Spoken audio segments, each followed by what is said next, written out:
Hello, good morning, જય શ્રી કૃષ્ણ, જય માતાજી. તો જો હવે અમારી ટ્રીપ અહીંયા જેસલમેરમાં થઈ ગઈ પૂરી અને હવે જવાનું છે સીધું ઘરે અમદાવાદ. અહીંયાથી 7-8 કલાકનો રસ્તો થશે.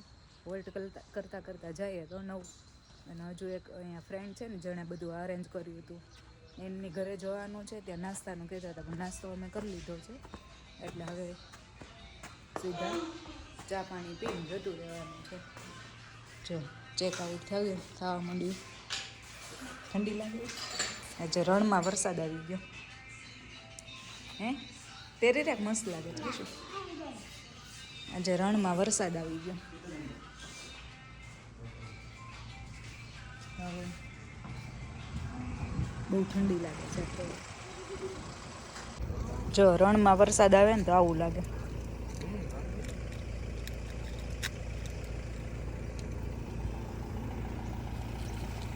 અત્યારે ચોખ્ખું થઈ ગયું છે. સવારે હું ઉઠીને ત્યારે તો બહુ જ હતું વાદળા. પેલું ઉપર જે કપડું હોય ને પેલું થતું હતું ને ઉડતું હતું ને તો મને એમ થયું બહુ વરસાદ આવે છે. હવે ગાડી એટલી ગંદી થઈ ગઈ છે. ગાડી સાફ કરવા વાળો કહેશે જો કેટલી ગંદી થઈ ગઈ છે ગાડી.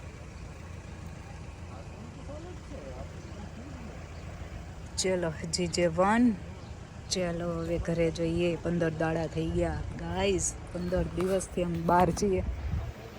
15 દિવસથી બહાર છીએ. હેલો.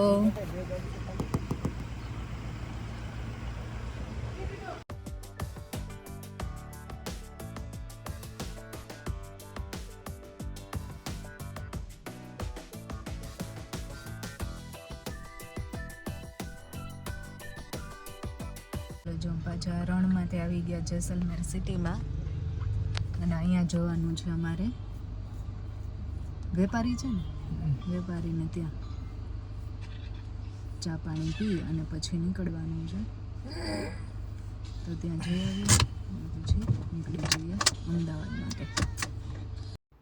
જો અહીંયા ગાડી પાર્ક કરી દીધી. હવે રિક્ષામાં જવાનું છે વેપારીના ઘરે. જો અહીંયા વેપારીના ઘરે પહોંચી ગયા અને એ લોકોએ દાલ પકવાન રેડી રાખ્યું હતું. હવે અંકલ અમને શીખવાડે છે કેવી રીતે ખાવું, કેમ કે બધા છે ને અલગ અલગ રીતે ખાતા હોય છે દાલ પકવાન. તો અહીંયા એ પૂનમને શીખવાડે છે કેવી રીતના ખાવાનું. એ કટ કરના હે, इसके ऊपर डालना है. हाँ, इसके एक एक के ऊपर डाल दो. बाकी ऐसे लगा इसमें दाल डाल दो. फिर है ना इस पे ये ना प्याज टमाटर और धनिया ये डाल दो. योरे वगैरह खाओगे ना चूल्हे लो. अच्छा. दाल सीधी डाल के बसे खाओ. हाँ तो चूड़ लो. किसको यही करता है ना. लाके दूं बहुत. हमारे यहाँ ऊपर डाल के खाते हैं. चूड़ लो भले आपको जैसा लगे, जैसा आपको समझ में आए. ट्राई करें. हाँ थोड़ा सा दाल और ले लो. अच्छी लगेगा. दाल और ले लो. नहीं बहुत है. 2 प्लेट दो कढ़ाई है. हाँ वो नहीं उस पे દાલ પકવાન બધા અલગ અલગ રીતે ખાતા હોય. અહીંયા આવી રીતે ખાય છે અને પૂનમ જો બનાવતા જાય છે અને અંકલ કહેતા જાય છે. બહુ મસ્ત ટેસ્ટમાં હતા. એમ કહેતા હતા અનિલ કપૂરના ઘરે એની છોકરીના લગ્ન હતા ને ત્યારે આ જે બનાવવાવાળા છે ને દાલ પકવાને ત્યાં ગયા હતા. મસ્ત હતું ટેસ્ટમાં, બહુ જ સરસ હતું. બહુ મજા આવી બધા જોડે વાતો કરવાની બધી. પછી નાસ્તો કરી અને ત્યાંથી નીકળી ગયા. ચલો જો ના બહુ મજા આવી ગઈ. દાલ પકવાન ખાધું. ત્યાંથી નાસ્તો કરીને આવ્યા હતા ને તોય દાલ પકવાન ખવડાવ્યું. બહુ સારા માણસો હતા. કા બહુ માણસીલા કામી તો એમાંથી એક દીદી હતા ને એ તો અમદાવાદ સાસરે છે. જેસલમેરથી અમદાવાદ સાસરે છે. આમ જેસલમેરમાં પણ રહે છે ત્યાં અમદાવાદ. પણ બહુ જ મજા આવી. જો ગીશુને ચોકલેટ મળી ગઈ. કેટલા આમ માણસીલા કામ પૂનમ. હા હે કોણ ઊભું હતું બાજુમાં? ચલો તો હવે જઈએ છીએ અમદાવાદ. અને ત્યાં બેઠા હતા ને એટલામાં એટલી ખબર પડી ગઈ. એમ લાગ્યું કે આ બધું કેમ ગોલ્ડન જ છે, પણ આ છે ને ગવર્મેન્ટનો રૂલ છે. બહારનું નગરપાલિકાનો રૂલ છે કે બહારનું એલિવેશન છે ને એ ગોલ્ડન કલરનું જ કરવાનું. અંદર હા ગોલ્ડન પથ્થરનું જ કરવાનું. જેસલમેર પથ્થર જે ગોલ્ડન કલરનો હોય છે ને અંદર ભલે પછી તમે દાંડિયા રમો જે કરો એ બહારનું આવું જ કરવાનું એટલે બધું ગોલ્ડન ગોલ્ડન દેખાય આપણને આપણને એમ થાય કે બધું આ લોકો અહીંયાનું જ કરે છે ગોલ્ડન સિટીને મેન્ટેન રાખવા માટે નગરપાલિકાનો રૂલ્સ છે. હા આ સિટીમાં જેટલા મકાન બને એટલે બધા જેસલમેરના દેખાય તમને અંદર ભલે ગમે હા એટલે એલિવેશન એને ગોલ્ડન રાખવાનો એટલી ખબર પડી ત્યાં બેસવા ગયા ને ત્યાં. તો ચલો હવે જઈએ પાછા ઘર તરફ. હે કપડાં ધોવા. ચલો હજી શું વચ્ચે જોવાનું રહી ગયું છે?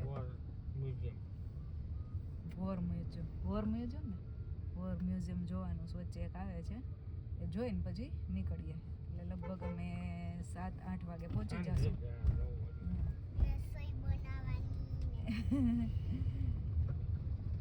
તો ચલો જય માતાજી, જય શ્રી કૃષ્ણ, હર હર મહાદેવ હર.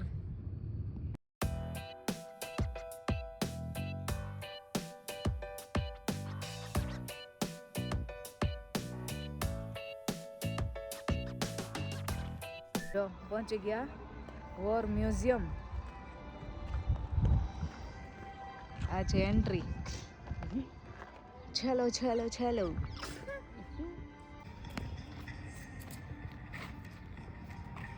જો અહીંયાથી ટિકિટ લેવાની છે.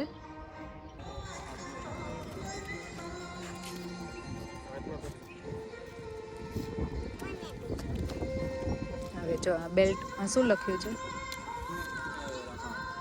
જેસલમેર વોર મ્યુઝિયમ લખ્યું છે ને હાથમાં પહેરવાનું.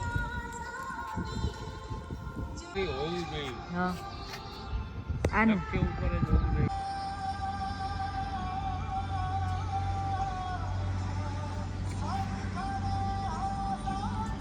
આ બાજુથી લઈ લે.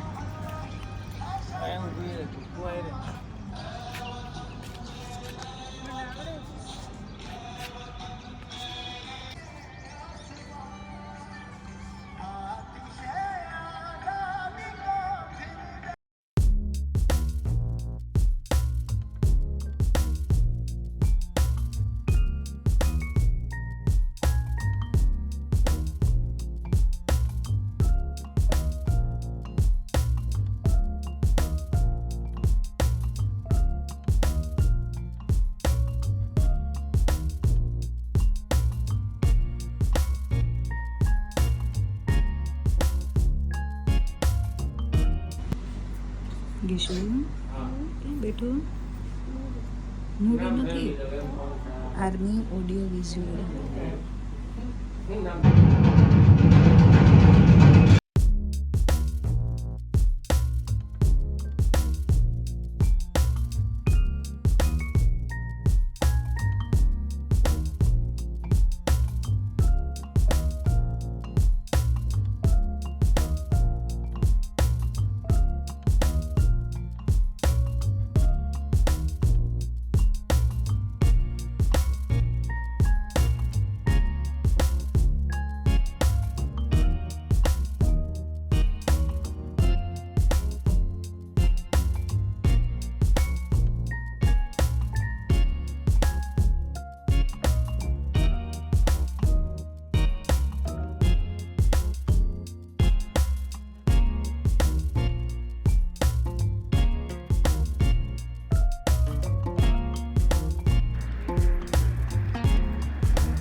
મ્યુઝિયમથી નીકળી ગયા, મસ્ત મજા આવી બધું જોવાની.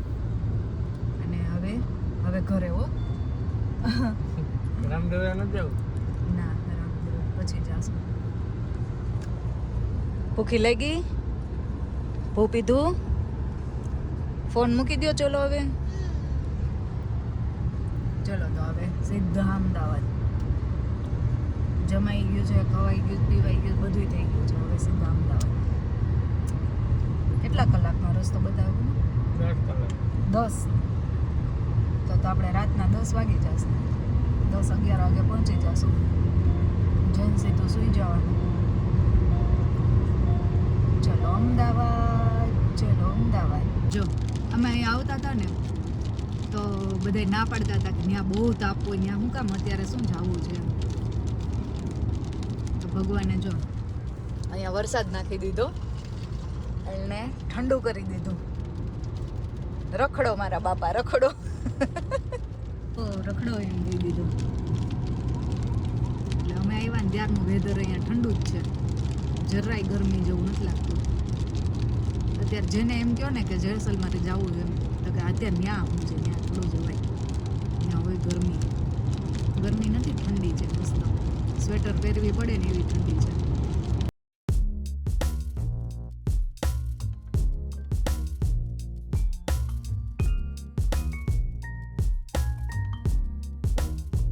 ગુજરાત આવી જાય ને એટલે ખબર પડી જાય, કેમ કે અહીંયા ખાવા પીવાના અને ફરવાના બહુ શોખીનો. એટલે ચારે કોર નગરી હોટલો. અહીંયા કોઈ આવ્યું હોય ને તો ભૂખ્યું ન જાય. કે કાઠિયાવાડી હોટલ હતી અને એમાંય હવે ગીર કાઠિયાવાડી એવી. સાસુમાં હોટલ, ચારે કોર નગરી હોટલ જ છે. એટલે બહાર અમે અત્યાર સુધી બહાર હતા ને તો જમવાનો એટલો પ્રોબ્લેમ થતો, વાત પૂછોમાં. એક દિવસ તો અમે સવારથી બપોર સુધી કાંઈ ખાધું નહોતું. કાંઈ આવે તો ખાઈએ ને કંઈ ખાધા જેવું. ગુજરાતમાં આવીએ ને એટલે ચારે કોર તમને ખાવાના શોખીન એટલે હોટલો જ મળે. તો ચલો હવે થઈ ગયા છે 8:30.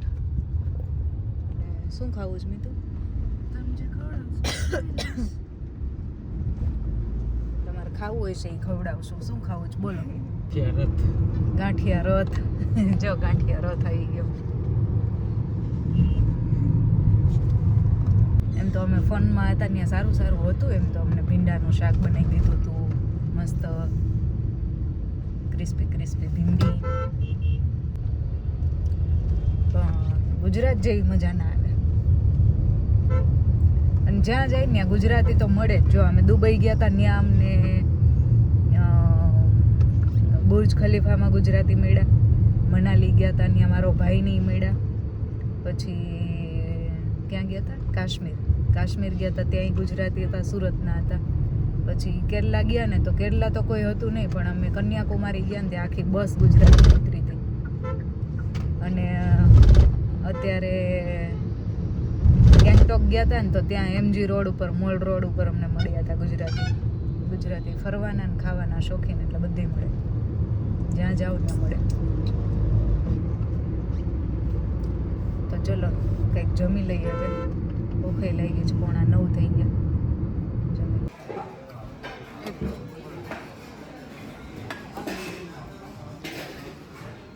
એટલું અથાણું છે, હોમમેડ અથાણું છે આ બધું. અને તોય આ સંભારો અને સલાડ ને બધું.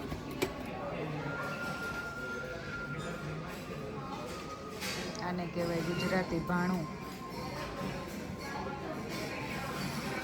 ક્વોન્ટિટી કેટલી છે કોનો? ક્વોન્ટિટી કેટલી છે? એમાંથી કાંઈ ખૂટે એવું છે નહીં. એટલું શાક ને એટલો રોટલો તો ઇનફ છે. આમ જો એટલું હજુ એટલું શાક છે. હા ખાધું. એક તો પેટ ભરીને ખાધું. બહુ મજા આવી ગઈ. હે ને મીતુ કે ડોમિનોઝ આડું આવ્યું. જો મને ખબર જ હતી કે બહાર નીકળશું એટલે ડોમિનોઝ આવશે, પણ પીઝા નહોતા ખાવા આજે કંઈક રોટલા, સેવ ટમેટાનું શાક ને રોટલો એવું ખાવું હતું. તો ખાઈ લીધું છે. હવે નીકળી ગયા છે. અને હવે છે 1 કલાક ને 32 મિનિટ, એટલે 1.5 કલાક છે હજી. 11:50 ની આજુબાજુ પહોંચશું. 72 કિલોમીટર છે હજી. હવે તો જમી લીધું એટલે ઊંઘાઈ આવશે મસ્ત.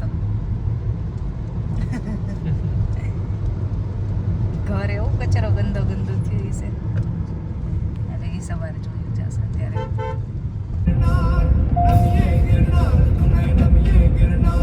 ગુડ મોર્નિંગ, જય શ્રી કૃષ્ણ. તો જો આવી ગયા છે અમે ઘરે અને કિચનમાં. અમે પહોંચ્યા હતા 11:30 રાતે. અને નાહી ધોઈને ફ્રી થયા ને, ગીસું તો સુઈ જ ગઈ હતી ગાડીમાં. અને ગરોળી ઘરે ગઈ હતી અંદર. ખબર નહીં ક્યાંથી બધું બંધ કરીને ગયા હતા, તો ક્યાંથી આવી ગઈ ખબર નહીં. પછી એને કંઈ નહીં, એવું બધું થયું ને પછી વિડીયો બનાવવાનું રહી ગયું, ભૂલાઈ ગયું. એટલે મેં કીધું લાવો અત્યારે કિચનમાં જઈએ તો બનાવી દઉં. અને આવતા વેત ગીશું જો રોટલી બનાવવા માંડી છે. અને મારી બને છે અહીંયા ભાખરી. મારે ભાખરી ખાવી છે આજે. ચા ભાખરી. પહેલા ન કીધું કે મારી હા. તારી ભાખરી છે. પણ ડેડી માટે મેં રોટલી બનાવી હતી. રોટલીનો લોટ બાંધેલો હતો તો ઘટી થોડીક એટલે ચલો તો ચા ભાખરી ખાઈ અને પછી બેગ ખોલીએ. તે પહેલાં કચરા પોતાવાળા ભાઈ આવી જાય અને પછી બેગ ખોલીએ ને એટલે થોડીક એનર્જી આવી જાય ને પછી બેસી જઈએ આપણે ચોકડીમાં. કપડાં ધોવા પડશે ને બધા, કેટલા જ કપડાં થશે. ચલો તો મસ્ત પહેલાં ભાખરી ક્રિસ્પી ખાઈ લઈએ અને પછી કરીએ. તો ચલો વિડીયો ન કરીએ એન્ડ વિડીયો ગમે તો લાઈક શેર અને સબસ્ક્રાઈબ. મળીએ નેક્સ્ટ વ્લોગમાં. ત્યાં સુધી બાય બાય. જય શ્રી કૃષ્ણ. જય માતાજી.